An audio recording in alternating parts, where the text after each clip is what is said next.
Barakata Yahweh, Barakata Yahweh Shai, Bahasham, Barakah Kodash, Barakatum. First and foremost, I want to give all praises, glory, and infinite honors to Yahweh Bahasham Yahweh Shai, double honors to the apostles and elders of Great Millstone who rule and teach well, and peace and salutations to Ya'akim out there, pushing this word in truth and sincerity to the four corners of the globe. May you brothers endure until the end. This is the brother Ra'aya with another video, and I'll be reading from an article on RT.com titled, Macron is Right. Europe must come out of America's shadow and reject the bipolar Cold War era worldview peddled by Washington. And this is just another example of Esau Edom, the so-called white man's current and final rulership coming to an end. That rulership being that kingdom made of iron toes and miry clay, the last leg of the fourth beast in Daniel chapter 2. This is Daniel chapter 2. I'm going to read verse 37 to 41. And this is the prophet Daniel breaking down to the ancient Babylonian king Nebuchadnezzar the dream that he had of that statue made of the different metals, which were going to be the heathen kingdoms that would rule before the ushering in of the kingdom of heaven, ruled by the Israelites, or the so-called Negroes, Latinos, and Native Americans, which is going to be eternal. Thou, O king, art king of kings, for the power of heaven hath given thee a kingdom, power and strength and glory. And wheresoever the children of men dwell, the beasts of the field and the fowls of the heaven hath he given into thine hand, and hath made thee ruler over them all. Thou art this head of gold, the ancient Babylonian empire. And after thee shall arise another kingdom, inferior to thee, those arms and a chest made of silver, the Medo-Persian Empire, and another third kingdom of brass, the belly and thighs of brass, the Grecian Empire, which was the Edomite Empire, which shall bear rule over all the earth. And the fourth kingdom shall be strong as iron, the legs of iron, the ancient pagan Roman Empire, also an Edomite-ruled empire. For as much as iron breaketh in pieces and subdueth all things, and as iron that breaketh all these, shall it break in pieces and bruise. And now we're coming into the final current rulership of the heathen nations, also an Edomite empire. And whereas thou sawest the feet and toes, part of potter's clay and part of iron, those iron toes mixed with miry clay, the reincarnated Roman Empire, the NATO-EU alliance that the U.S. is a part of, the kingdom shall be divided. And as we'll see from that article, this kingdom is clearly divided. America's European Edomite allies are getting sick of America constantly meddling in their political and economic affairs. But there shall be in it of the strength of the iron, for as much as thou sawest the iron mixed with miry clay. And the strength of iron refers to these Edomites' military might, because even though they're on the decline, they've still got some of the most powerful militaries on the face of the earth. And this divide between the iron toes and miry clay is eventually going to lead to America's European allies turning against her and shooting their nuclear missiles onto America, along with America's enemies, such as Russia, China, Iran, etc., etc. This is Revelation chapter 17, verse 16. And the 10 horns which thou sawest upon the beast, the 10 horns referring to the European Union, beginning with the first 10 common markets of the EU back when it was known as the European Economic Community, and the beast is NATO. These shall hate the whore, the United States of America, which is biblically known as Babylon the Great, as well as spiritual Sodom and Egypt, as pursuant to Revelation 11, verse 8. And shall make her desolate and naked, and shall eat her flesh and burn her with fire, that nuclear fire. And these times are quickly coming upon us. If you have that spiritual eye salve, you can clearly see that these end times prophecies are coming to their fulfillment. And once the mark of the beast, which is the RFID/NFC microchip implant, is mandatorily implemented, there's going to be the hour of temptation, and shortly thereafter, the battle in the Valley of Jehoshaphat, which is going to culminate in all these nations shooting their nuclear missiles onto the U.S., burning that whore with fire. Let's get back to this article. The French president is showing signs that he's willing to follow the path first forged by General de Gaulle, who kicked U.S. forces out of France and pulled the country out of NATO to preserve sovereignty and independence. It was a remarkable statement from a modern European leader. During a visit to Lithuania this week, French President Emmanuel Macron said, "We, some countries more than others, gave up on our strategic independence by depending too much on American weapons systems. We cannot accept to live in a bipolar world made up of the US and China. That kingdom shall be partly divided."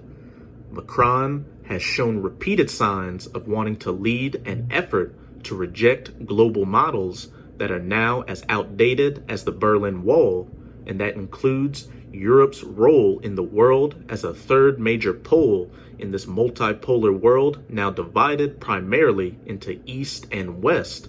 But it has been an uphill battle. Old institutions that depend on outdated paradigms have shown that they're willing to sacrifice peace, prosperity, and progress rather than be forced to take a hard look in the mirror. NATO, which exists to make U.S. foreign policy seem like a multilateral coalition effort, in the same way that a gang leader who wants to beat someone up always asks his posse to accompany him, is one such institution, and it hasn't escaped Macron's attention. Slovakia. And these European Edomite nations are sick of always getting dragged into the U.S.'s schemes around the world and being the ones that usually feel the blowback from them. This is Daniel chapter 7, verse 20. "And of the 10 horns that were in his head, and of the other which came up, and before whom 3 fell." And those 3 that fell are referring to Britain, France, and Spain, which are the main power players in the so-called New World before the 13 colonies became the United States of America that you know today, which is that little horn that came up, which, as it says, even of that horn that had eyes and a mouth that spake very great things. All these blasphemies and abominations that the U.S. pushes onto the world, mainly through Hollywood and social media. This democratic, demonic idea, this false left-right paradigm, the LGBTQ agenda, feminism, socialism, capitalism, this atheistic evolutionary idea, etc., whose look was more stout than his fellows, whose look was more antagonistic or bullying than his fellows. Like I just said, these European Edomite nations are sick of always getting dragged into the U.S.'s adventurism abroad and feeling the blowback from it, such as those wars in Syria and Libya, which led to the refugee crisis, which is currently afflicting Europe, the Iranian nuclear deal, which these European Edomites want to stand, though the U.S. and the state of Israel are constantly trying to sabotage because they know that if the deal falls apart, it's going to lead to a war with Iran, which will happen, that they're going to get dragged into, which will happen, that battle in the Valley of Jehoshaphat, and the U.S. continually meddling in Europe's economic affairs, especially when it involves Europe doing business with America's so-called enemies, such as the Nord Stream 2 pipeline project between Germany and Russia. And it's also a part of biblical prophecy that these European Edomite nations are pivoting away from the West and more towards the East to create new political and economic ties with countries like Russia and China, because Russia is going to be the main nation that's going to lead these other nations into shooting their nuclear missiles onto the U.S., which we'll get into later. What we are currently experiencing is the brain death of NATO, Macron told The Economist in an interview last year. Macron was referencing American unilateralism under President Donald Trump.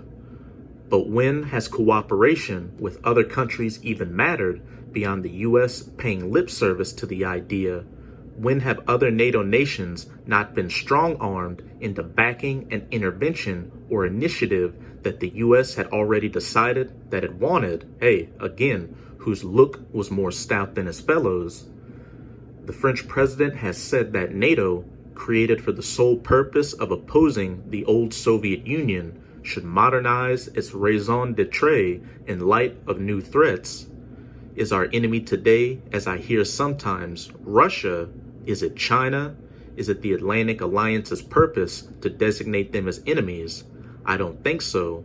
Macron has said, suggesting that terrorism could be the new boogeyman instead. While visiting French troops this week serving a NATO mission in the Baltics, who are there on the pretext of protecting the region from Russia, Macron has also underlined France's initiative of strategic dialogue with who? With Moscow. Equally absurd is the fact that Macron is constantly having to defend any rapprochement with Russia, as though diplomacy and cooperation should be strictly reserved for nations with which you're already in total lockstep.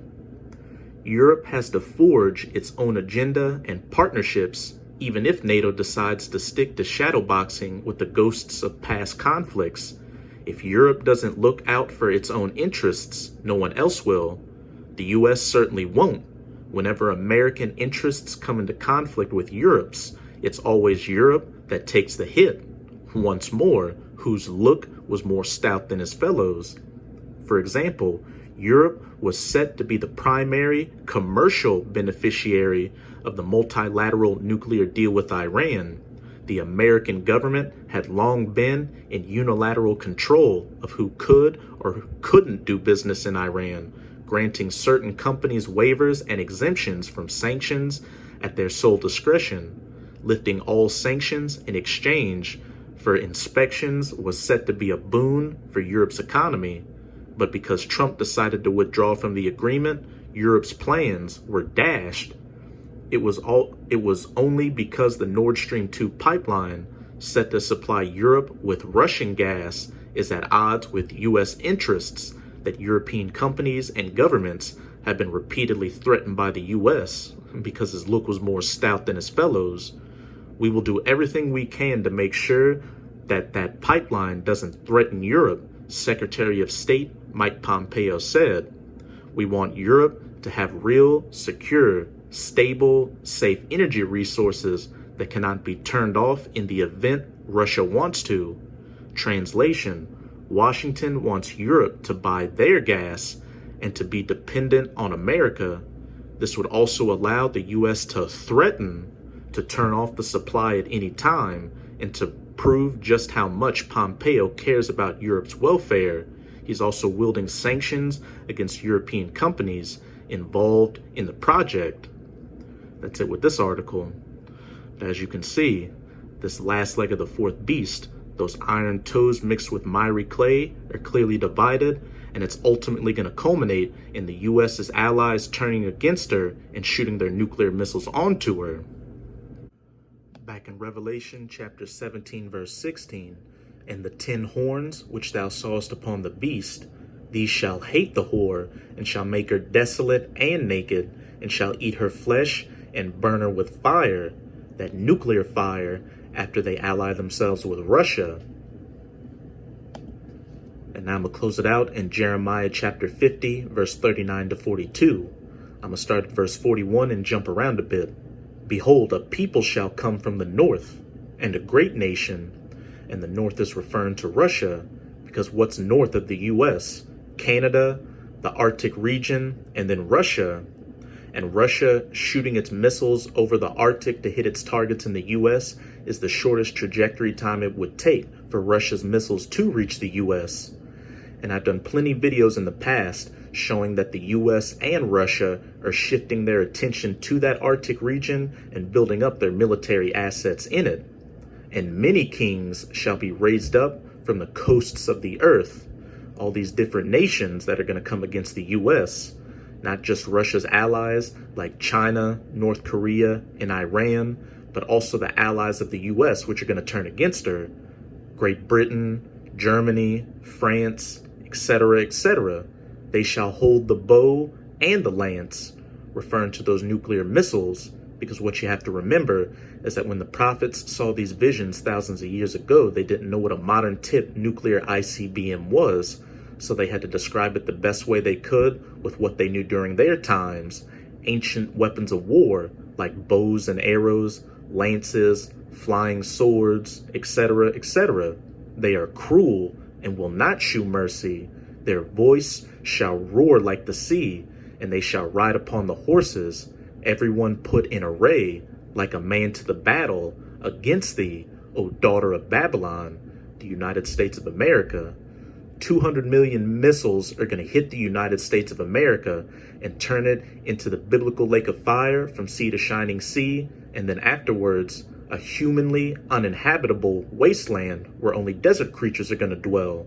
Up in verse 39, therefore, the wild beasts of the desert with the wild beasts of the islands shall dwell there, and the owls shall dwell therein, and it shall be no more inhabited forever, neither shall it be dwelt in from generation to generation, as the Most High overthrew Sodom and Gomorrah. And how did the Most High overthrow ancient Sodom and Gomorrah? With fire and brimstone from the sky. And he's going to overthrow this modern day Sodom and Gomorrah, because again, besides being known as Babylon the Great, the United States of America is also known as spiritual Sodom and Egypt, as pursuant to Revelation 11 verse 8, with modern fire and brimstone from the sky, those nuclear missiles. And the neighbor cities thereof, saith Yahweh, so shall no man abide there, neither shall any son of man dwell therein. An uninhabitable, desolate wasteland that's going to stand as a memorial as to what a wicked kingdom looks like and how not to govern the earth. So with this video, I hope you sincere Akim are edified. Just keep strong and keep pushing this word. We're almost out of this final wicked captivity of the heathens, chiefly Esau, Edom. And as always, I'm going to say Abad Babal, Kwam Yasharala, and until next time, Shalom.